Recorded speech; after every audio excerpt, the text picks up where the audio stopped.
오늘 나눌 말씀 시편 25편 1절에서 22절 말씀입니다. 시편 25편 1절에서 22절입니다.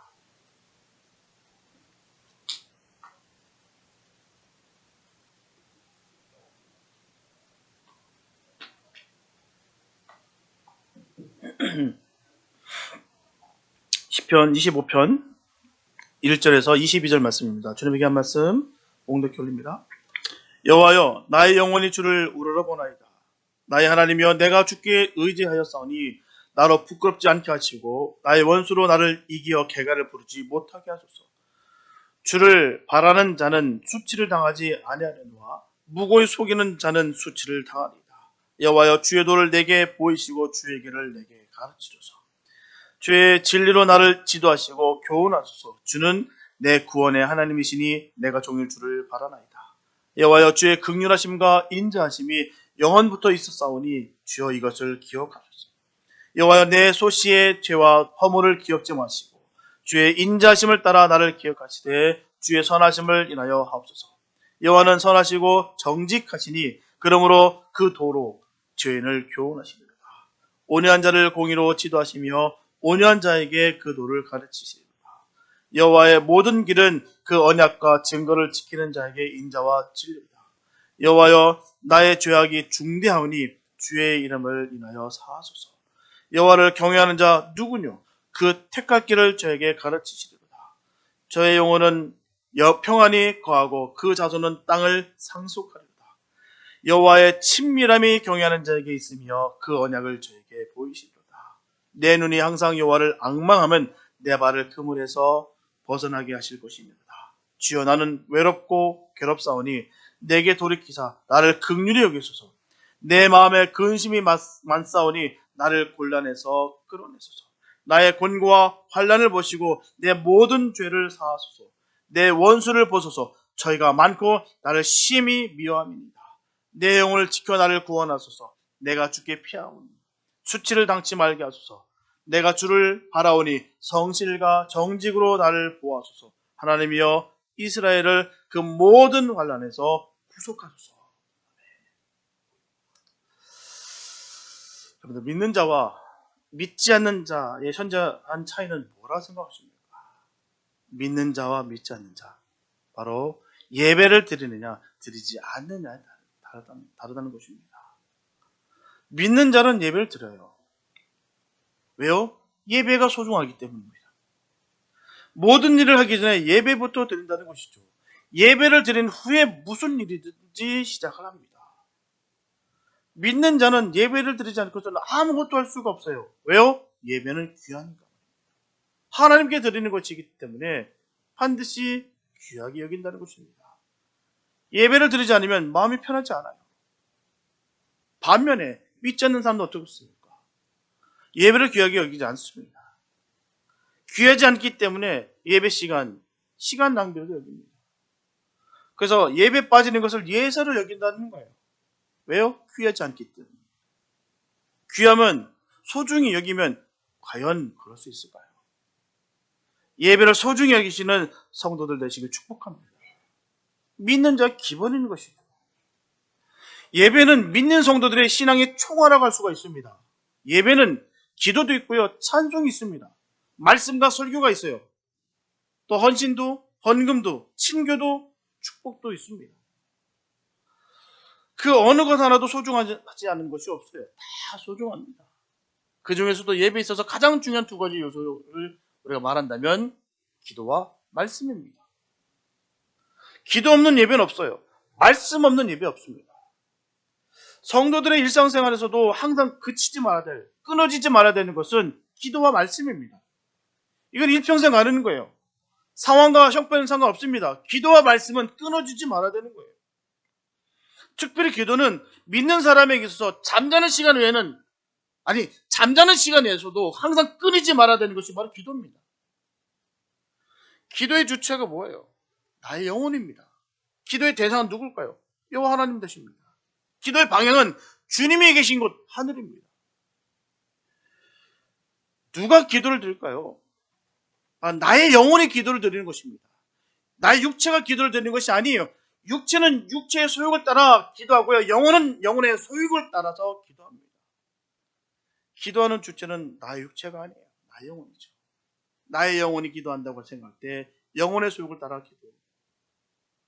기도하게 됐다는 것이죠. 기도의 대상은 누굴까요? 여호와 하나님 되신다는 것이죠. 사람은 기도의 대상이 아닙니다. 기도할 때 사람은 전혀 의식할 필요가 없어요. 우리 교회 참 좋은 부분은 그렇습니다. 마음 놓고 기도할 수 있는 것이 너무 감사해요. 누구 왜 눈치 볼 필요 없이 내가 주를 향해서 마음껏 기도할 수 있는 것이 우리 교회가 되기를 축복합니다. 기도는 남의 눈치 보면서 기도하는 거 아니에요. 주님께 바로 드리는 것입니다. 하나님께 드리는 거예요. 사람의 의식할 필요가 없다는 것입니다. 기도의 말에는 설명과 수식이 필요 없어요. 기쁘면 기쁘다, 슬프면 슬프다, 아프면 아프다 하면 되는 것입니다. 기도의 말은 솔직하고 간결해야 되는 거예요. 정결하게 주님께 드리는 것입니다. 기도의 방향은 세상이 아니에요. 하늘나라라는 것입니다. 정욕을 구하는 것이 아니에요. 그리고 기도는 자세와 정신이 매우 중요합니다. 하지만 그보다 더 중요한 것은요, 기도의 내용입니다. 무엇을 기도하냐에 따라서 하나님 기뻐 들으시기도 하고요, 하나님이 외면하시기도 하십니다.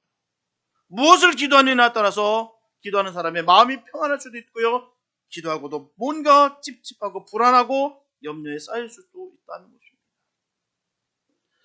오늘 본문의 말씀은 하나님을 대적하는 원수들의 그 압력에 대해 하나님의 그 인도하심을 구하는 그 다윗의 간절한 기도입니다. 다윗은 하나님에 대한 열렬한 사모와 그 구원의 확신을 통해서 오늘날 우리들에게 영혼의 삶을 윤택케 하는 길을 제시해주고 있다는 것입니다. 이제 이러한 다윗의 기도를 우리가 살펴보므로 성숙한 성도의 신앙과 하나님의 거룩하신 약속을 깨닫고 주신 은혜를 함께 나눌 수 있는 귀한 시간이 되시길 바랍니다. 첫째, 역경은 기도를 집중하게 만듭니다. 본문 1절에서 3절 말씀 보면 여호와여 나의 영혼이 주를 우러러보나이다. 나의 하나님이여 내가 주께 의지하였사오니 나로 부끄럽지 않게 하시고 나의 원수로 나를 이기어 개가를 부르지 못하게 하소서. 주를 바라는 자는 수치를 당하지 아니하려니와 무고히 속이는 자는 수치를 당하리이다. 이 당시 다윗은 역경으로 인해서 수치를 당하고 있었고요, 그를 공격하는 여러 대적이 있었다는 것을 우리가 알 수가 있습니다. 다윗은 사람들로부터 수치를 당하는 것을 매우 부끄럽게 여겼어요. 다윗은 바로 우리아의 아내, 바로 밧세바를 범했습니다. 그리고 이 밧세바의 남편 우리아를 전쟁에 보내가 죽게 했을 때 사람들로부터 비난을 받았어요. 다윗은 사람들이 얼굴을 돌리고 손가락질하면 견디지 못했습니다. 분명한 것은 수치를 아는 사람이 사람이에요. 수치를 견디지 못하는 사람이 신자입니다. 성도는 수치를 견디지 못해야 되는 거예요. 양심의 화인을 맞으면 수치라는 것을 모릅니다. 수치를 모르기 때문에 막 나갈 수 있는 거예요. 이처럼 다윗이 겪었던 그 역경은 성경의 역사를 보면 여러 가지로 나타납니다. 그 대표적으로 다윗이 겪었던 역경은 뭘까요? 사울에게 쫓겼을 때 겁니다. 그리고 그의 아들 압살롬이 반역했을 때 그의 신하들 중에 많은 사람이 그에게서 돌아섰고요, 다윗은 하나님의 은혜를 받지 못한다고 비난하게 됐습니다. 이 중에 어떤 상황을 말하는지 알 수가 없어요. 다만 다윗은 인간 누구에게나 보편적으로 고통을 당할 수 있다는 사실을 염두에 두고 이 시를 분명히 썼을 것입니다. 만약에 우리도 이런 역경이 닥친다면 이렇게 다윗처럼 기도하시기 바랍니다. 다윗은 아주 실제적으로 기도했어요. 본문에서 전하기를 나의 원수로 나를 이기어 개가를 부르지 못하게 했었어. 이 기도는 원수들이 결코 자기를 이기지 못하게 해달라고 하는 기도입니다. 하나님, 절대로 원수들이 나를 이기지 못하게 해주세요.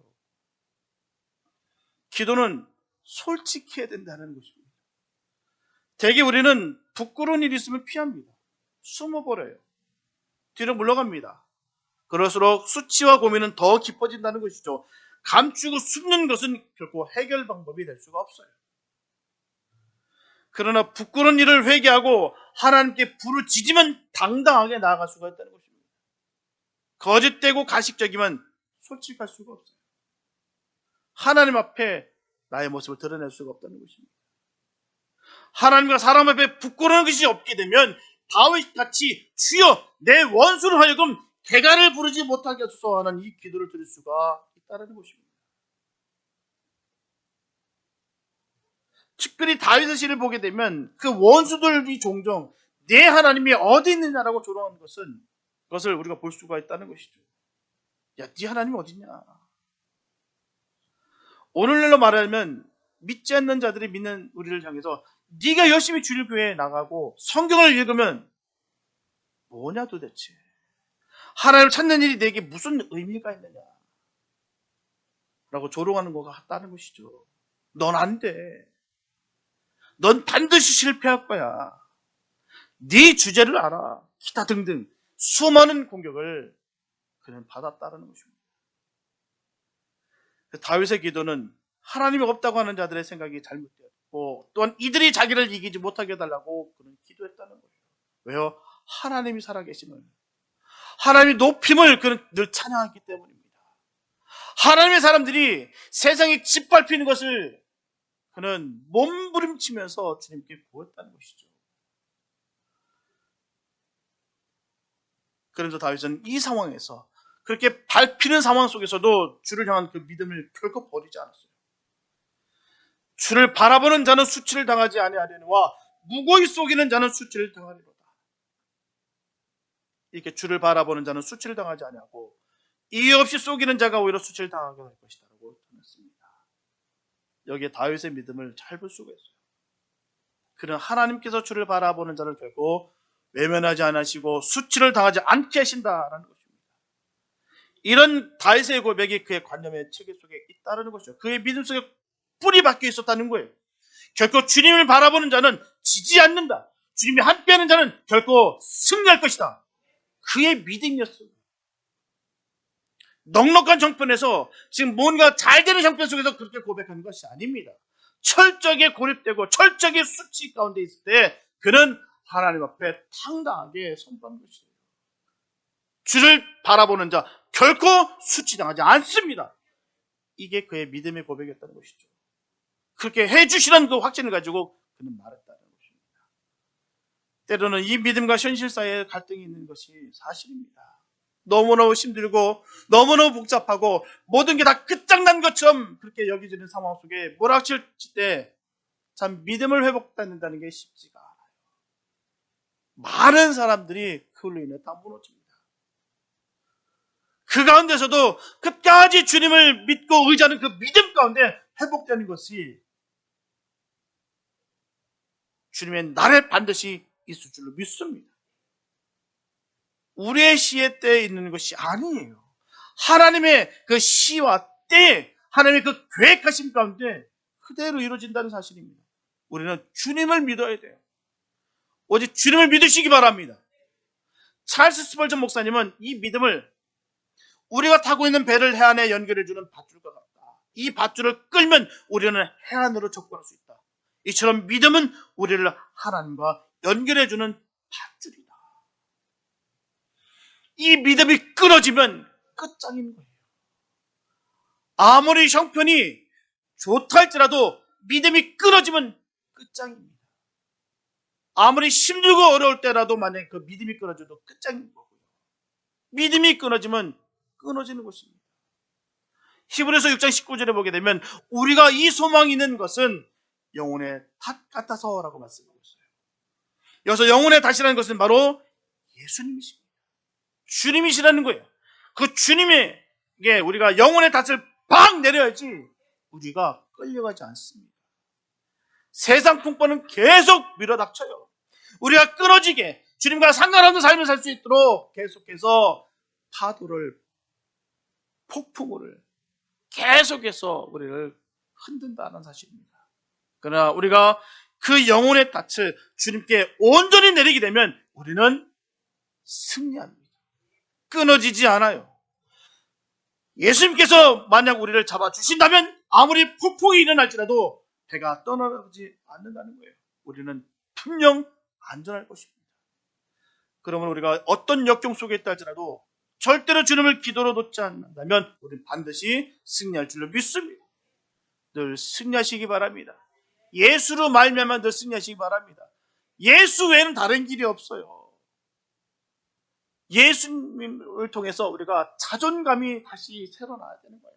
자존감이 없다 보니까 자꾸 무언가에 휩쓸리게 되고 거기 자꾸 의지하게 되다 보니까 방향은 완전히 꺾이고 주님과의 계속된 믿음은 끊어져서 온데간데 없이 세상에 그 마음을 딱딱한 굳어진 마음이 생기게 된다는 것입니다.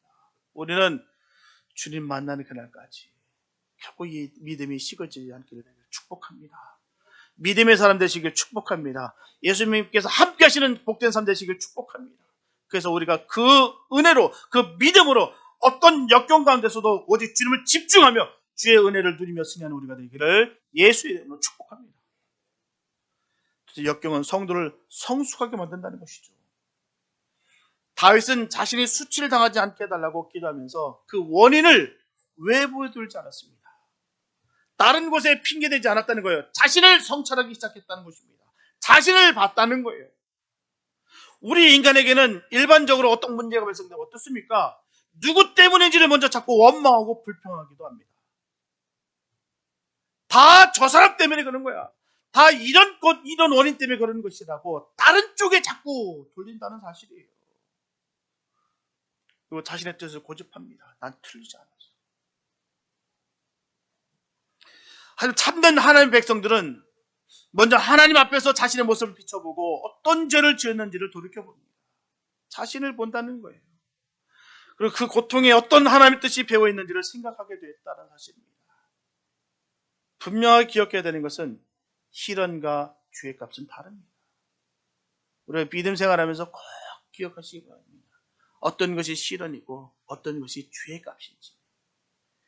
하나님 뜻과 전혀 상관없는 삶을 살다가 어려움이 오게 되면 하나님의 시험과 실현이라고 착각할 때가 얼마나 많은지 몰라요. 많은 사람들이 이렇게 착각합니다. 내게 오는 것은 분명히 실현이야. 난 잘하고 있었는데 이건 분명히 나를 견고케 하기 위해서 오는 실현이다 라고 스스로 합리화시킨다는 거예요. 분명한 것은 하나님을 최선을 다해서 섬기려 할 때 오는 것이 바로 실현입니다. 온갖 죄라는 죄를 다 지어놓고서 죄의 값을 받으면서 실현하고 우기는 것은 너무나도 어리석다라는 것입니다. 결국 자기 합리화밖에 안 되는 거예요. 그로 인해서 얻어지는 것은 더욱 죄를 짓게 되는 것입니다. 더욱 강팍해지고 점점 딱딱해지고 다른 사람들이 모든 것을 다 잘못했다라고 다 방향을 틀어버리고 그로 인하여 점점 더 독해지고 악해지고 딱딱해진다는 사실입니다. 전혀 자기의 실수와 실패는 없어요. 다 다른 사람 탓합니다. 신기하고도 놀라워요. 반면에 믿음의 사람들을 보십시오. 절대 안 그렇습니다. 남 탓 안 해요. 절대로 다른 상황 형편 때문에 얘기 안 합니다. 뿐만 아니라 하나님께서 전혀 관심이 없는 것에 마음을 쏟아놓고서 뜻이 이루어지지 않게 되면 어떻게 합니까? 하나님께 원망하는 경우도 있다는 거예요. 하나님이 잘못했다. 하나님 때문에 이렇게 됐다라고 원망합니다. 여기서 성숙한 성도와 미숙한 성도의 차이가 나는 거예요. 성숙한 성도는 결코 문제를 바라보면서 원망하지 않습니다. 불평하지 않아요. 지금 다윗은 하나님 앞에서 자신의 모습을 살펴보고 하나님의 뜻이 어디 있는지를 묻고 있습니다. 보면 4절과 5절에 보면 여호와여 주의 도를 내게 보이시고 주의 길을 내게 가르치소서 주의 진리로 나를 지도하시고 교훈하소서 주는 내 구원의 하나님이시니 내가 종일 주를 바라나이다. 그래서 다윗이 주의 길을 보여달라고 하는 표현은 하나님의 뜻과 계획이라는 의미예요. 하나님의 계획과 뜻을 보여주십시오. 지금의 고통을 어떻게 받아들이며 어떻게 살아야 할 것인지를 보여달라는 기도예요. 내가 지금은 너무너무 힘들고 어렵지만 하나님 과연 이 뜻이 무엇입니까? 나를 어떤 방향으로 끌고 가시려고 하십니까? 하지만 반드시 저는 주님 가시는 그 길을 걷습니다. 이런 믿음의 고백인 것이죠. 너무 힘듭니다. 왜 나한테 이런 일만 계속 벌어지나요? 내가 뭘 잘못한 게 많다고요? 내가 예수 믿으려고 그렇게 내가 노력하는데 왜 나에게 이런 일만 자꾸 생기나요? 그렇게 원망 불평한 것이 아니라 하나님 그 길을 보여주세요. 하나님 그 계획하심을 보여주세요. 제가 그 일을 위해서 최선을 다하겠습니다. 그 믿음의 고백이라는 것이죠. 그 고통의 순간에 하나님 앞에 자신을 다 내놓고 여기에 어떤 비밀한 뜻이 있는지 어떻게 살아야 할 것인지를 알게 해달라고 그런 의미에서 주의 길을 주의 도를 보여주고 가르쳐달라고 그는 기도했다라는 사실입니다. 결코 세상에 원인 없는 결과는 없습니다. 다 원인이 있어요. 반드시 결과는 원인이 있습니다. 분명하게 성도는 복받을 삶을 살아야 될 줄 믿습니다. 복받을 삶을 산 다음에 복을 얻는 거예요. 성도는 예수를 닮아야 되는 것입니다. 예수님의 삶과 예수님의 생활과 예수님의 사랑을 닮아야 되는 거예요.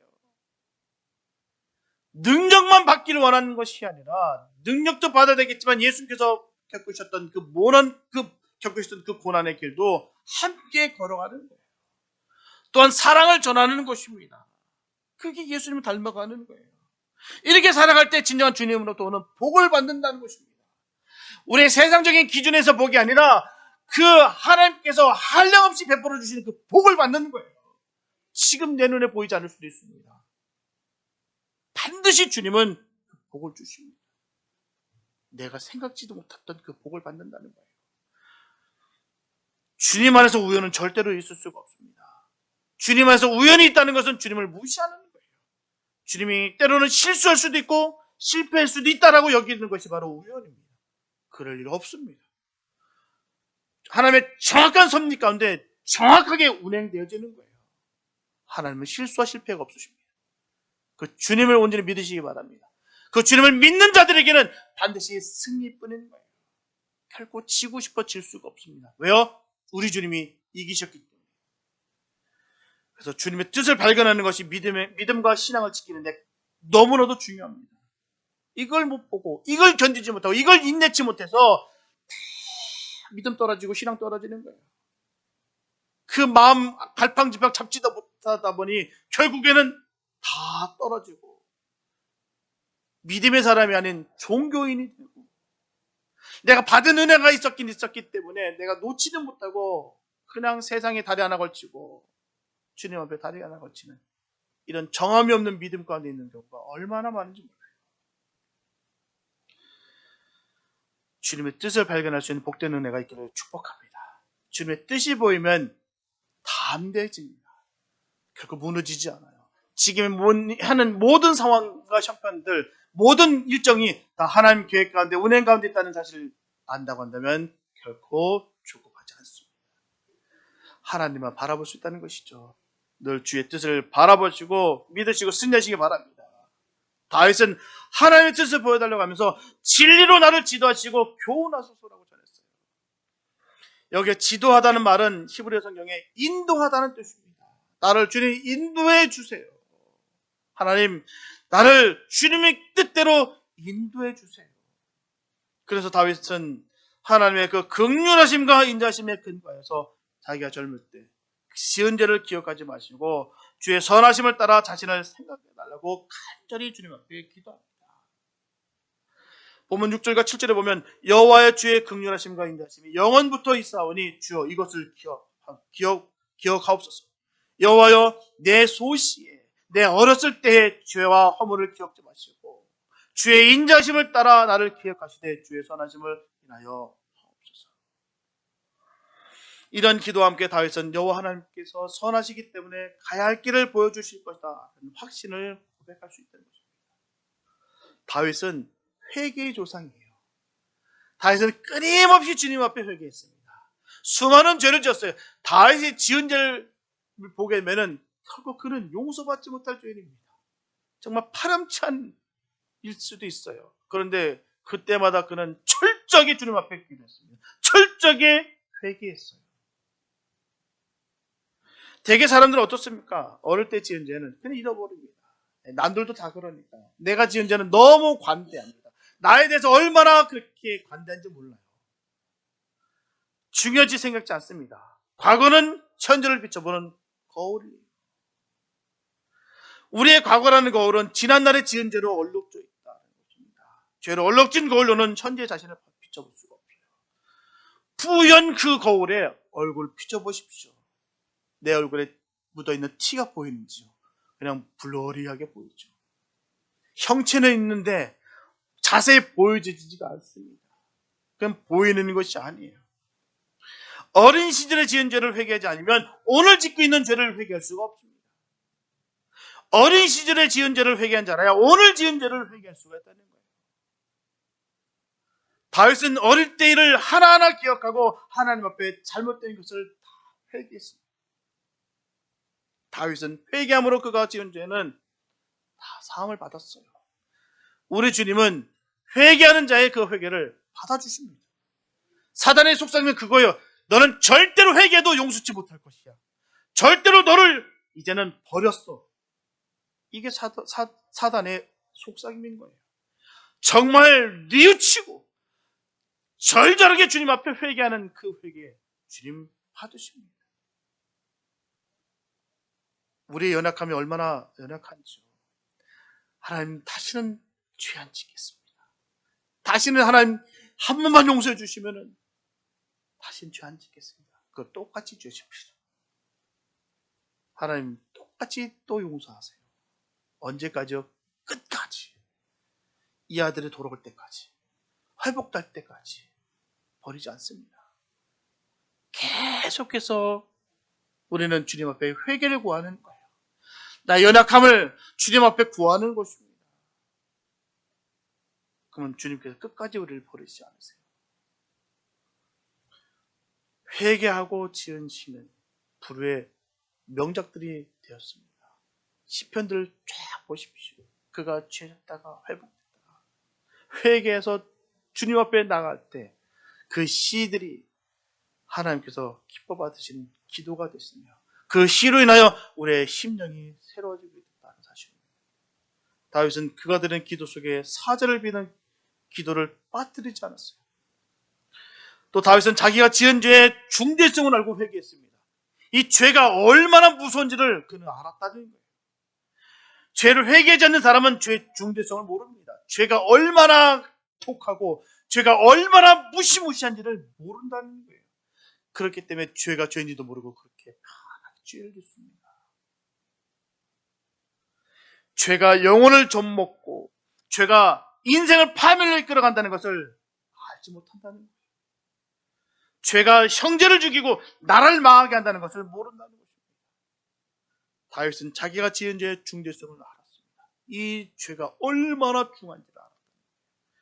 자기가 지은 죄로 자식들이 죄를 빠질 것을 두려워했어요.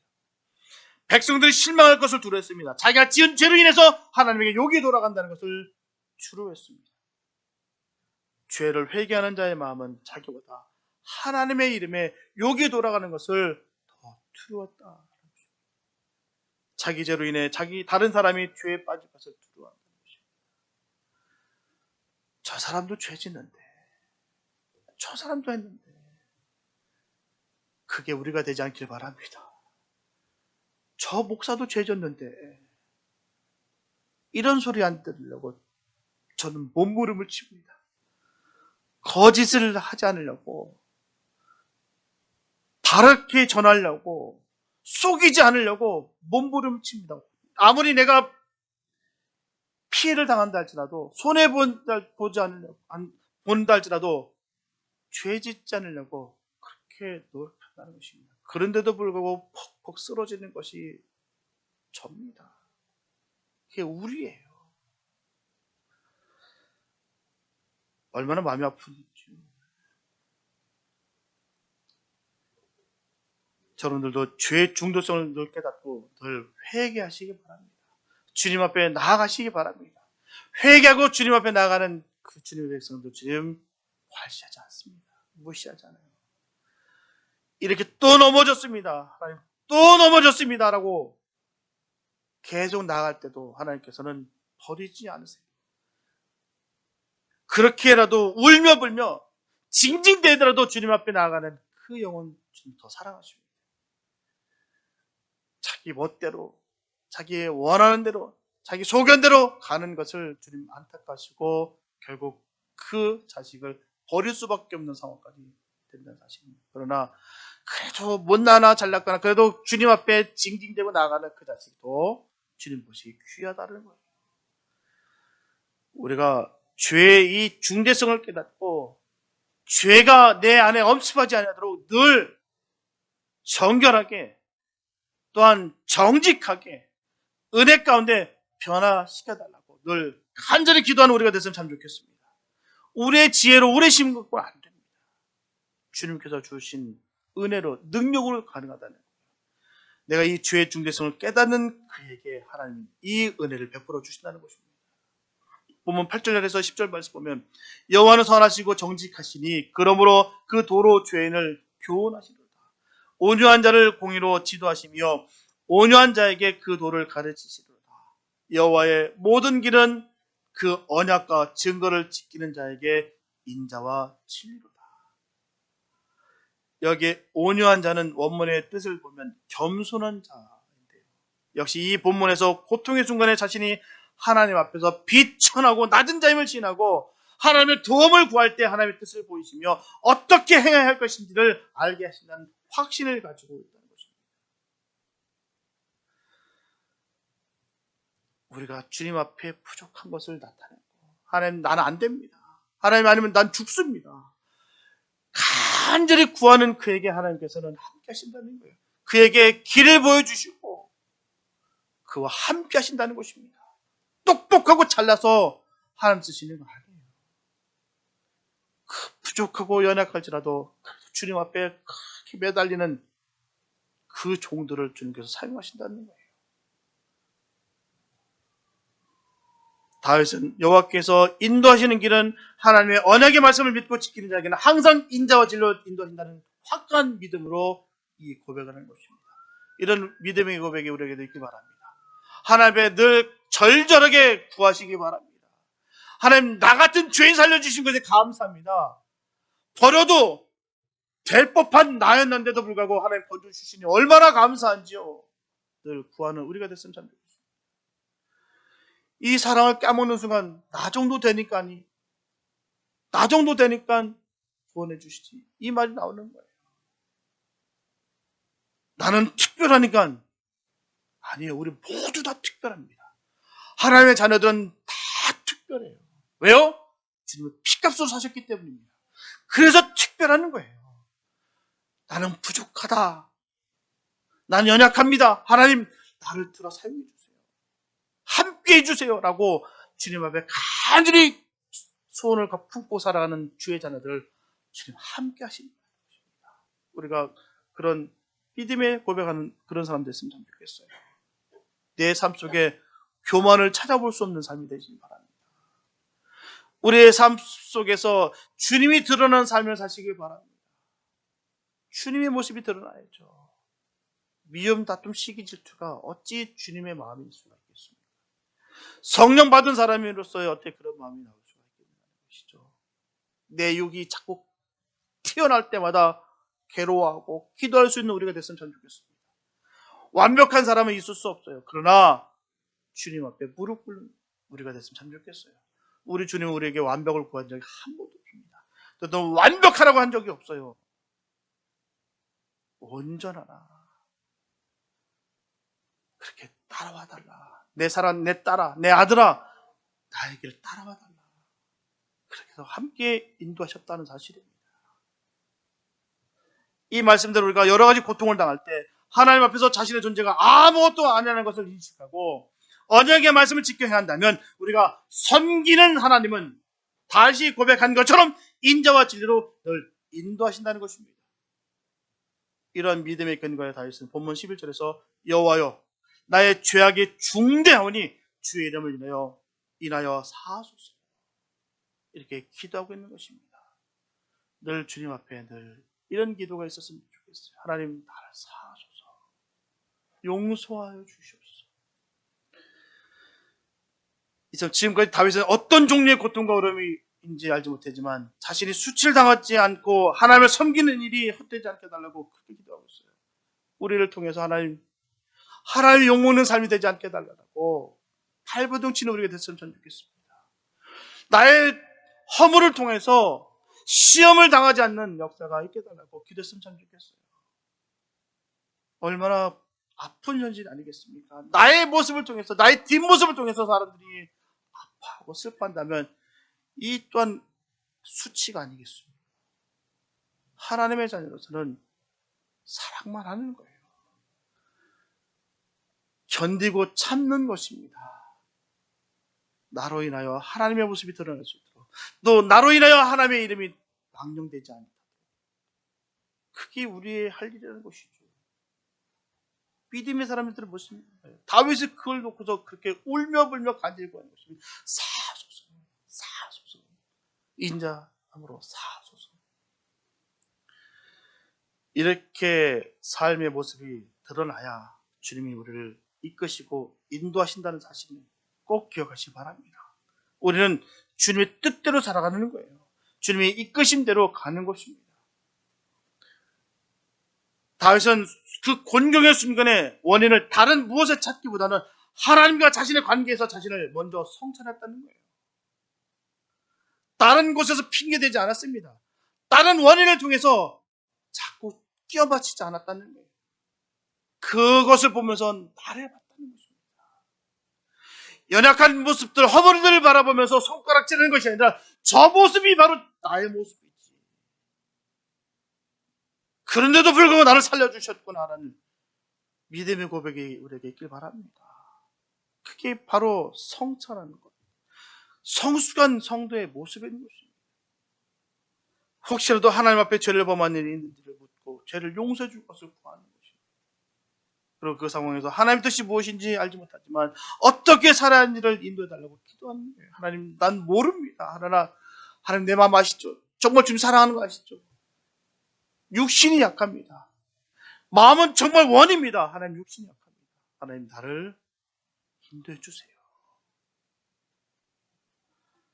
우리는 다윗이 역경 가운데 기도하면서 자기를 성찰하는 모습을 보면서 우리에게 어떤 고통스러운 문제가 닥치게 될 때 누구 때문이거나 환경이거나 시대를 탓하지 마시고 먼저 하나님과 우리의 관계를 짚어보는 죄를 배울 수 있기를 바랍니다. 하나님의 관계가 바로 서 있어요. 하나님 관계가 어떤가? 하나님 관계가 나는 문제가 지금 없는가? 거기에 집중하시기 바랍니다. 자꾸 세상에 눈을 돌리게 하고 자꾸 문제에 집중하게 하는 그 사단의 괴계에 빠지지 마시고 술책에 넘어가지 마시고 주님이 나와 관계에 어떤 관계가 있는지를 바라보시기 바랍니다. 다른 건 다 형통하고 다 모든 것이 다 원활하게 돌아간다 할지라도 나와 주님과의 관계가 끊어지면 아무 소용이 없어요.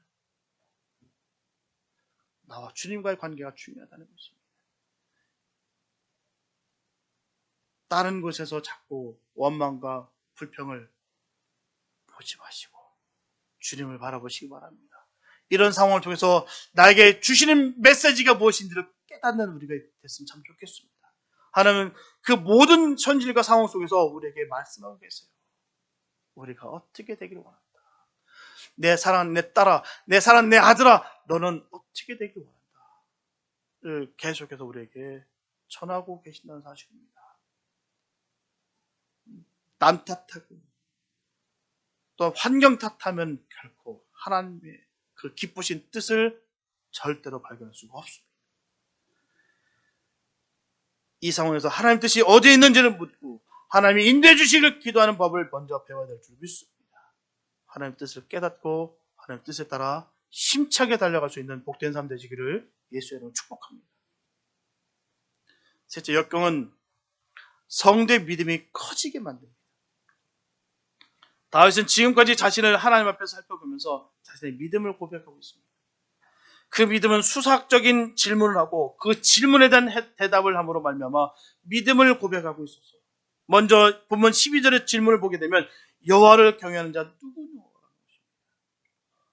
그렇다면 여호와를 경외하는 자는 어떤 사람이겠습니까? 이 질문은 여호와를 경외하는 자는 어떤 존재인지를 말하고 있는 거예요. 본문 12절부터 14절 말씀 보게 되면 여호와를 경외하는 자 누구냐? 그 택할 길을 저에게 가르치시도다. 저의 영혼은 평안히 구하고 그 자손은 땅을 상속하리로다. 여호와의 친밀함이 경외하는 자에게 있으며 그 언약을 저에게 보이시리로다. 이 말씀을 읽을 때 여호와를 경외하는 자가 어떤 존재인지, 얼마나 영화로운 존재인지 잘 볼 수가 있습니다. 여호와를 경외하는 자를 하나님이 인도하신다는 거예요. 그리고 여호와를 경외하는 자의 영혼을 평안히 거하게 하시고 그 자손은 땅을 차지하게 될 것입니다.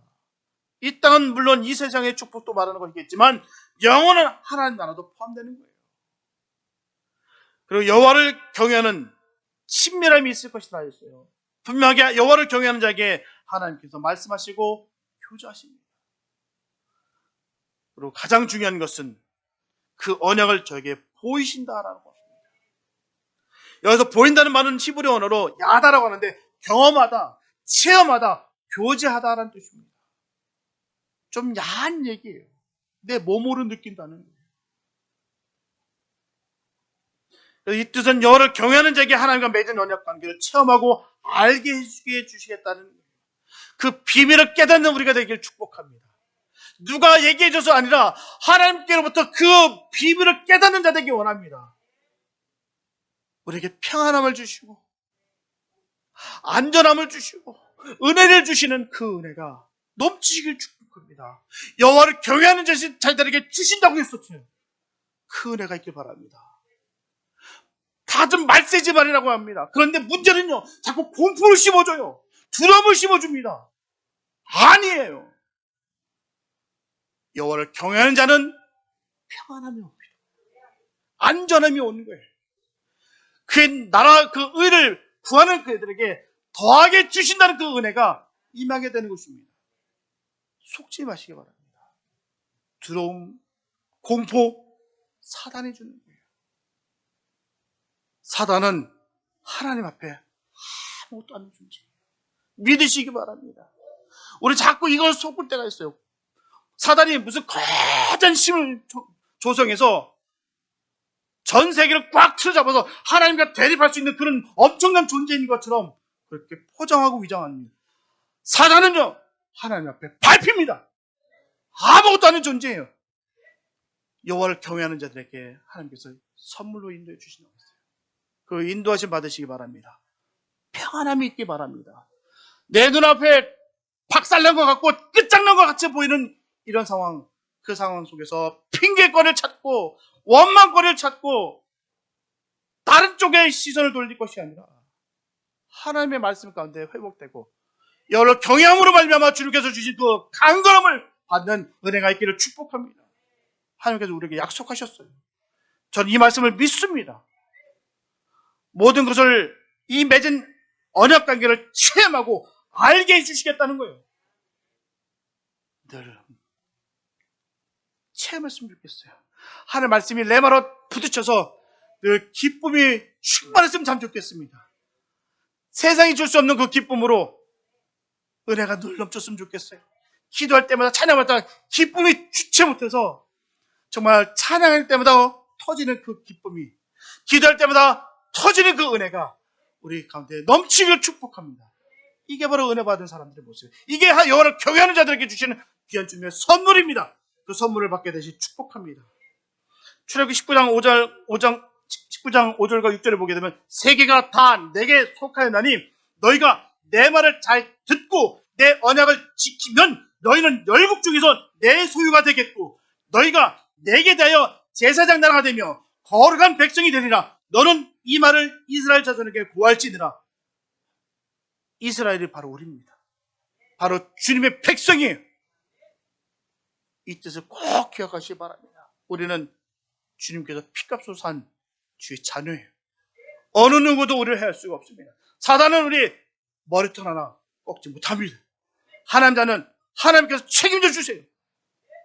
분명히 말씀해 주셨습니다. 세계가 다 내게 속하였나니 너희가 내 말을 잘 듣고 내 언약을 지키면 너는 열국 중에서 내 소유가 되겠고 너희가 내게 대하여 제사장 나라가 되며 거룩한 백성이 되리라. 너는 이 말을 이스라엘 자손에게 고할지니라. 넌 나의 백성에게 고할지니라. 이 말씀인 것입니다. 그 지명이 아니에요. 그 이스라엘은 우리가 이스라엘입니다. 우리가 주님의 교회가 되는 거예요. 걸어다니는 성전이 되는 것입니다. 사도 바울이 목 터져라고 전하는 거 너희가 성령된 줄 모르겠느냐라고 했던 것 같은 그 믿음의 고백이 우리에게도 있게 되시 축복합니다. 우리는 주님을 모시고 살아가는 거예요. 우리에게 주신 말씀입니다. 경외하는 자에게 이 관계를 알고 경험할 수 있게 해주신다는 뜻이에요. 그러면 여호와를 경외하는 존재는 그 택할 길을 저에게 가르치시로다. 제 영혼은 평안히 거하고 그 자손을 땅을 상속하리로다. 여호와의 친밀함이 경외하는 자에게 있으며 그 언약을 저에게 보이시리로다. 그 은혜가 있기를 축복합니다. 저분들이 이런 믿음을 갖기 원한다면 우리는 역경 가운데 있을 때라도 더욱 여호와 하나님 경외를 배워야 될 줄 믿습니다. 사랑하는 성도 여러분, 다윗은 어떤 역경 속에 있다 할지라도 살아계신 하나님을 바라봤어요. 그는 문제가 있을 때마다 결코 사람을 의지하지 않았습니다. 그리고 자신의 뜻을 고집하거나 다른 곳에서 문제의 원인을 찾지 아니하고 하나님과의 관계에서 먼저 자신의 삶을 비춰봤어요. 고통의 원인이 무엇인지, 혹시라도 내가 은밀하게 지은 죄의 그 원인이 있는 것은 아닌지, 하나님의 다른 계획이 있는 것은 아닌지, 어떻게 해야 될 것인지 하나님께 인도해 주시기를 간절히 그는 기도했습니다. 저분들도 다윗의 그 시각으로 문제를 바라보시고 여호와를 경외하면서 늘 기도하시기 바랍니다. 때로는 하나님 앞에서 숨긴 자가 무엇인지를 찾기를 바랍니다. 때로는 역경을 주시는 하나님의 계획하심과 그 섭리가 무엇인지 늘 고민하면서 어떻게 살아갈 것인지를 인도해달라고 간절히 기도하시기 바랍니다. 여기에서 우리가 예수 그리스도 안에서 맺은 새로운 관계가 관념적이거나 공허한 것이 아니라 얼마나 실제적이며 풍요하고 경이로운 것인지를 체험하게 하실 것입니다.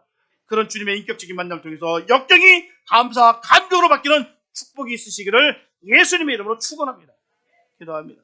하나님 주님 감사합니다. 아버지, 주님을 믿습니다.